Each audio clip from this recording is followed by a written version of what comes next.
Subscribe कर दो, I want to reach 1K subscriber. लेकिन रोइंग का घर जाने का बिल्कुल भी मन नहीं था। वो एक कार के पास रुकी और उसकी विंडो की रिफ्लेक्शन में थोड़ा लिपस्टिक लगाने लगी। उसे बिल्कुल अंदाजा नहीं था कि अंदर पहले से एक हैंडसम लड़का बैठा हुआ है। उस लड़के को लगा कि रोइंग उसे इम्प्रेस करने की कोशिश कर रही है, तो उसने आंखों से थोड़ा फ्लर्ट किया, फिर शाइली नजरें हटा ली। जैसे ही उसने विंडो नीचे की उससे बात करने के लिए, रोइंग बिना कुछ बोले वहां से चली गई। लड़का थोड़ा डिसअपॉइंटेड हो गया। असल में उस दिन रोइंग खास तौर पर अपने एक्स बॉयफ्रेंड से मिलने के लिए तैयार हुई थी। उसे लगा था शायद वो पैचअप करने आ रहा है, लेकिन वो तो सिर्फ उसे अपनी वेडिंग कार्ड देने आया था। और यहाँ तक कि उसने उसे थैंक यू भी कहा कि उसकी वजह से उसे एहसास हुआ कि उसकी प्रीवियस गर्लफ्रेंड कितनी अच्छी थी।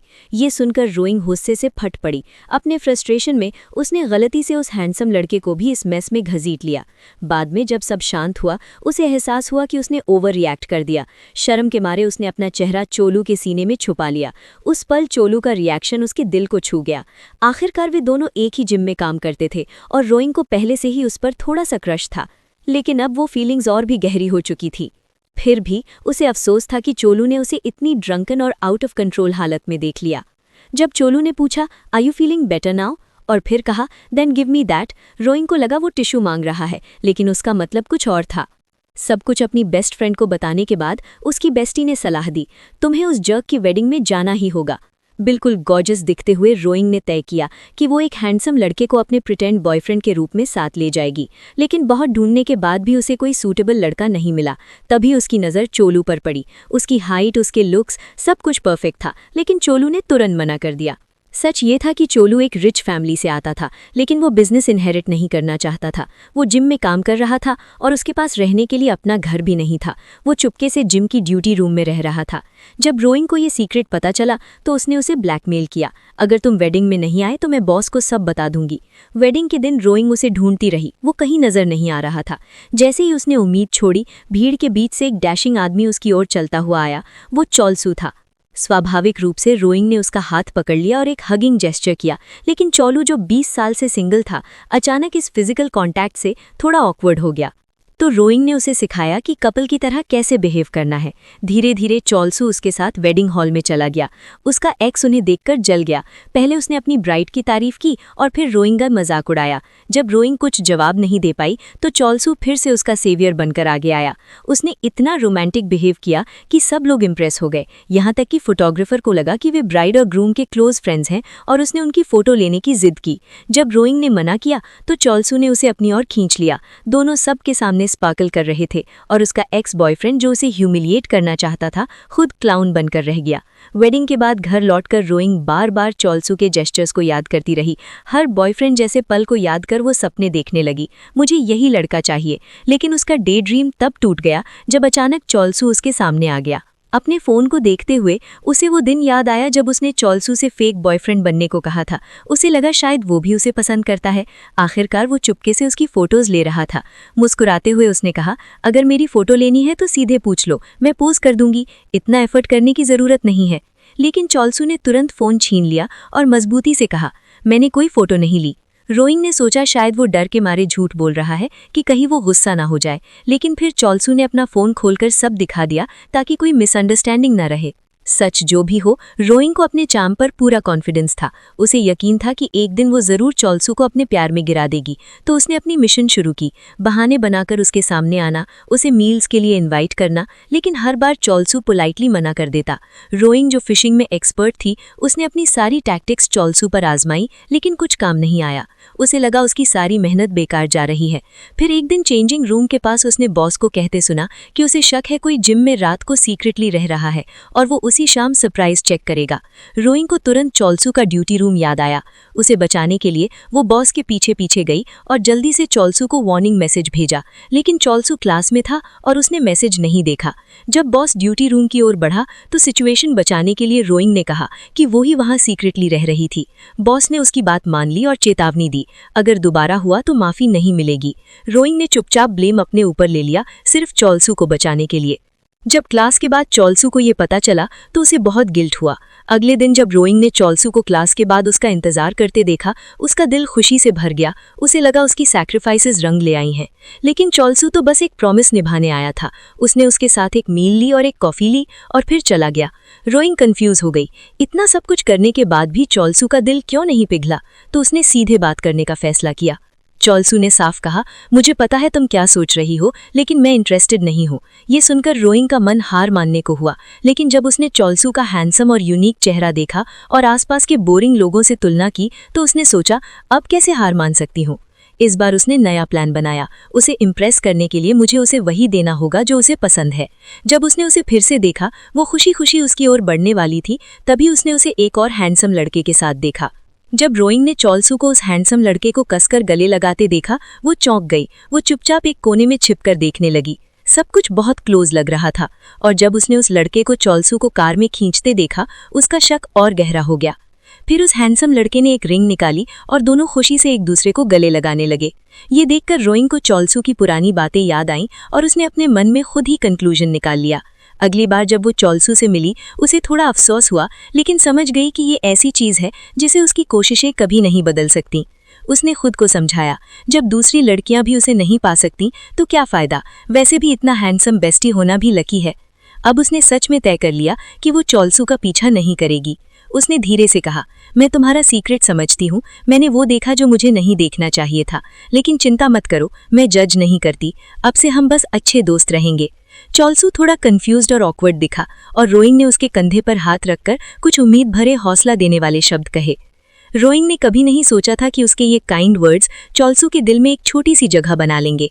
कुछ दिनों बाद जब वो सड़क पार कर रही थी और सिग्नल रेड हो गया, उसने एक ब्लाइंड अंकल को सड़क पार करने में संघर्ष करते देखा। बिना एक पल गवाए रोइंग वापस मुड़ी, दोनों हाथों से उसे शील्ड किया और सावधानी से सड़क पार करवाई। रास्ते से गुजरती गाड़ियों को भी उसने पोलाइटली इशारा किया। ये प्यारा सा मोमेंट सामने वाली कन्वीनियंस स्टोर से चॉल्सू देख रहा था।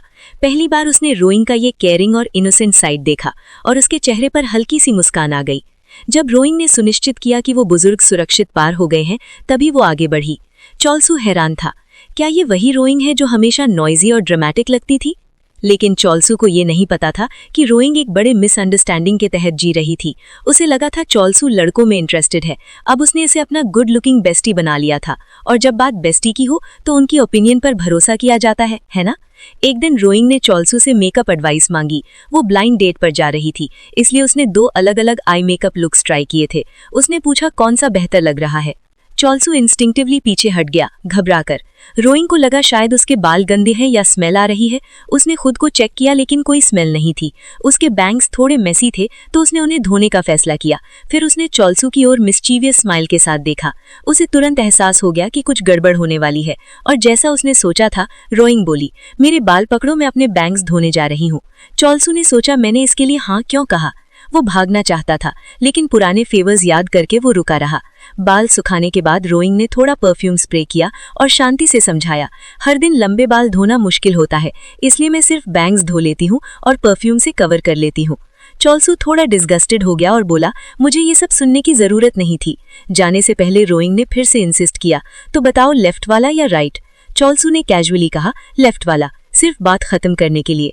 खुशकिस्मती से वही उसका फेवरेट था।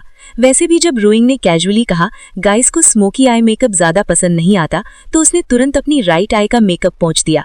उसकी एक क्विक रिएक्शन देखकर चॉल्सू फिर से थोड़ा शॉक्ड हो गया। बाद में उसी रात जब रोइंग की ब्लाइंड डेट फेल हो गई और उसका अपने फैमिली से झगड़ा हो गया, वो कंपनी के जिम में गई और दुख में अकेले ड्रिंकिंग करने लगी। जब चॉल्सू ने एक आवाज सुनी और जब उसे एहसास हुआ कि वो रोइंग के रोने की आवाज है, तो वो तुरंत उसके पास भागा और धीरे से कहा, चलो यहाँ से, अगर गार्ड ने पकड़ लिया तो हम मुसीबत में पड़ जाएंगे। और तभी गार्ड आ गया। जल्दी निकल पाना मुश्किल था, इसलिए चोलू उसे एक कोने में खींचकर छिपा लिया। रोइंग अभी भी थोड़ी टिप्सी थी और आवाजें कर रही थी, तो चोलू ने धीरे से उसका मुंह ढक दिया। गार्ड ने उन्हें नहीं देखा। उसे बस लगा कि जैसे सुबह किसी ने फिर से कचरा छोड़ दिया हो। जब खतरा टल गया, चोल्सू ने गहरी सांस ली और तभी उसे एहसास हुआ कि रोइंग उसके बाहों में कितनी करीब है। रोइंग के लिए ये बस एक कंफर्टेबल पल था, लेकिन चोल्सू के दिल में कुछ हलचल सी हुई। जब रोइंग को फोन आया और वो वहां से चली गई, चोल्सू वहीं खड़ा रह गया, चुपचाप, एक अजीब सी फीलिंग में खोया हुआ। अगले दिन कंपनी ने फुटबॉल स्क्रीनिंग अरेंज की। रो यिंग को फुटबॉल के बारे में ज्यादा पता नहीं था, लेकिन चोलसू की सिंपल एक्सप्लेनेशन से उसने मैच एंजॉय किया। गेम के दौरान जब पॉपकॉर्न लेते हुए उनके हाथ गलती से टकराए, रो यिंग ने इसे कैजुअली लिया, लेकिन उस छोटे से टच ने चोलसू के अंदर एक शॉकवेव भेज दी। उसके लिए ये सब बिल्कुल नया था। मैच के बाद रो यिंग उत्साह में बोली, वो प्लेयर कितना हैंडसम था, और एक्साइटमेंट में वो सीधे चोलू पर झुक गई। वो फ्रीज हो गया, लेकिन तभी यूनही ऐसे आया जैसे उसे बचाने आया हो, तो वो जल्दी से वहां से निकल गया। रो यिंग ने दोनों को हग करते देखा और एक क्लासिक फैनगर्ल रिएक्शन दिया। उसे थोड़ा दुख हुआ, लेकिन फिर भी उसने दिल से उन्हें ब्लेसिंग्स दी। लेकिन सच्चाई कुछ और थी। यूनही ने इतना ज्यादा खा लिया था कि उसने वहीं दोनों हैंडसम लड़कों के सामने अपनी पैंट की वेस्ट लाइन ढीली कर ली। उसके पास बैठे चोलसू पूरी तरह स्टार्टल्ड हो गए। उधर रो यिंग अब पूरी तरह कन्विंस थी कि चोलसू और यूनही कपल हैं, तो उसने अपनी इमेज की परवाह करना छोड़ दिया। दिलचस्प बात यह थी कि यूनही को रो यिंग का केयरफ्री नेचर बहुत क्यूट लगा। उसने उसकी तारीफ की और उसे पानी की बोतल दी। ये देखकर चोलसू को थोड़ा जेलसी हुआ। यूनही रो यिंग से इतना इम्प्रेस हो गया कि वो उसके योगा क्लासेस में आने लगा, हमेशा कपल्स क्लास के समय। रो यिंग को लगा वे एक क्यूट रोमांटिक कपल है जो साथ में फिट हो रहे हैं और प्यार में पड़ रहे हैं। लेकिन उसने कभी नोटिस नहीं किया कि हर बार जब वो यूनही को योगा कोर्स सिखाती, चोलसू उसे गुस्से से घूरता था। क्लास के बाद यूनही ने रो यिंग का इंतजार किया और सीधे उसका नंबर मांगा। मीठे अंदाज में बोला, मैं तुम्हें अक्सर कॉल कर सकता हूँ, शायद डेट के लिए भी। ये सुनकर रो यिंग थोड़ी स्टन रह गई। काफी सोचने के बाद उसने फैसला किया कि उसे चोलसू को सब सच बताना चाहिए। उसे लगा वो अनजाने में किसी और के रिलेशनशिप में इंटरफियर कर रही है। लेकिन जब वो आमने सामने बात करने गई तो उसके मुंह से सही शब्द ही नहीं निकले। वो इधर उधर की बातें करती रही। काफी स्ट्रगल के बाद जब वो टॉपिक तक पहुंची, चोलसू सुन रहा था और रो यिंग ने सोचा शायद मैं ही ज्यादा सोच रही हूँ, और वो भाग गई, पीछे एक कंफ्यूज चोलसू को छोड़कर।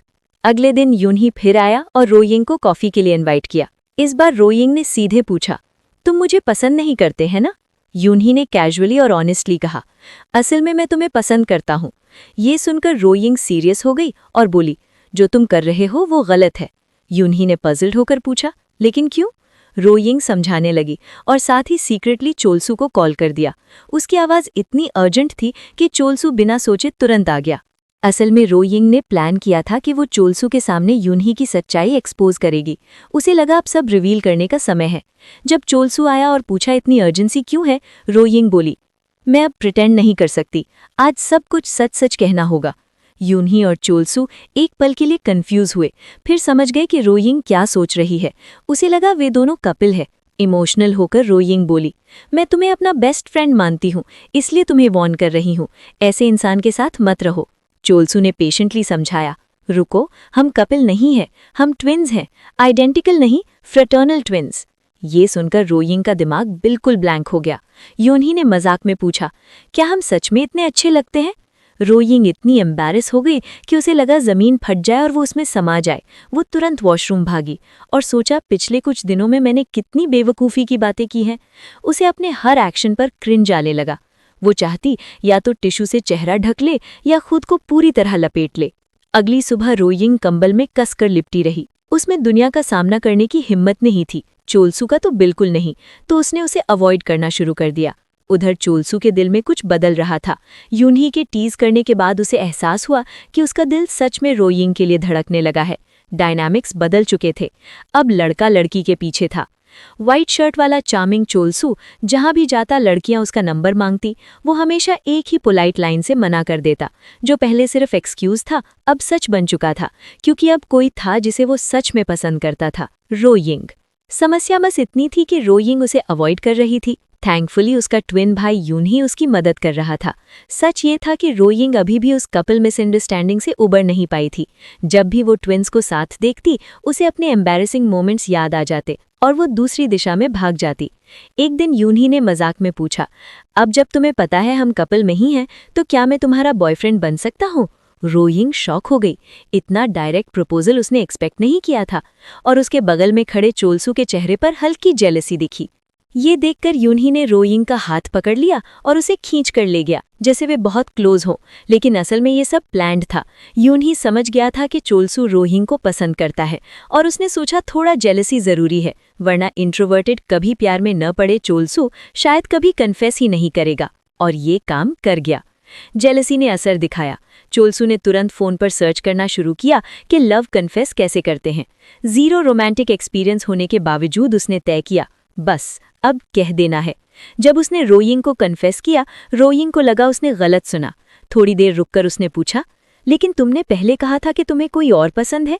चोलसू मुस्कुराया और बोला, वो सिर्फ ट्रिक है, लड़कियों को पोलाइटली रिजेक्ट करने का तरीका। अगर ऐसा ना कहूं तो वो पीछा नहीं छोड़ती। ये सुनकर रोइंग का मूड सावर हो गया। तो तुम भी उन्हीं लड़कियों जैसी थी तुम्हारे लिए, उसने झुंझलाकर कहा। चोलसू समझाने लगा, लेकिन रोइंग सुनना नहीं चाहती थी। वो गुस्से में चली गई। सच में वो बस थोड़ा रिवेंज लेना चाहती थी। इतनी बार उसने उसे रिजेक्ट किया था, अब उसकी बारी थी। बाद में उसने उसे टीज किया। तो अब तुम कह रहे हो तुम्हें मैं पसंद हूं? चोलसू ने सिंसियरली कहा। हाँ, मुझे तुम सच में पसंद हो। रोइंग ने बस कहा, ओके। लेकिन चोलसू, जो प्यार में बिल्कुल नया था, उसने उस ओके को रिजेक्शन समझ लिया। दिल टूटकर वो यूं ही को कॉल करके ड्रिंकिंग पर चला गया। अल्कोहल के इफेक्ट में उसने रोइंग को कॉल किया। तुम्हारा मतलब क्या है? क्या तुम मुझे पसंद करती हो या बस सोचती हो कि मैं तुम्हें पसंद करता हूँ? कुछ बोलती क्यों नहीं? थोड़ी देर बाद वो बोल पड़ा, आई लव यू। ये कन्फेशन दोबारा सुनकर रोइंग का दिल सच में पिघल गया। अब उसे पूरा यकीन था कि चोलसू सच कह रहा है। खुशी में वो लिटरली नाचने लगी, सोचने लगी कल क्या पहनूंगी, कैसे रेडी होंगी। इतनी प्लानिंग में खो गई कि उसने कॉल का रिप्लाई ही नहीं दिया। अगली सुबह वो जल्दी रेडी हो गई। उसका मूड इतना अच्छा था कि उसके चलने में भी कॉन्फिडेंट बाउंस था। वो उनके यूजुअल फुटबॉल ग्राउंड पर चोलसू का इंतजार करने लगी। जल्द ही वो आया, एक हाथ में हॉट कॉफ़ी और दूसरे में आइस्ड कॉफ़ी, ताकि वो अपने मूड के हिसाब से चूज कर सके। रोइंग ने प्यार से पूछा, तुम्हें मुझ में क्या पसंद है? चोलसू शर्मा गया और बोला, तुम्हारी काइंडनेस, तुम्हारी इनोसेंस, तुम्हारी ब्यूटी, सब कुछ। फिर मुस्कुराकर पूछा, और तुम्हें मैं पसंद नहीं? रोइंग ने प्लेफुल अंदाज में कहा, not like, I like you to coach. और इसी के साथ ये खूबसूरत कहानी हमें एक प्यारा लव एंगल दिखाती है। और ऐसी और वीडियोस के लिए प्लीज़ सब्सक्राइब करना। मुझे 1K तक पहुंचना है, प्लीज़ यार।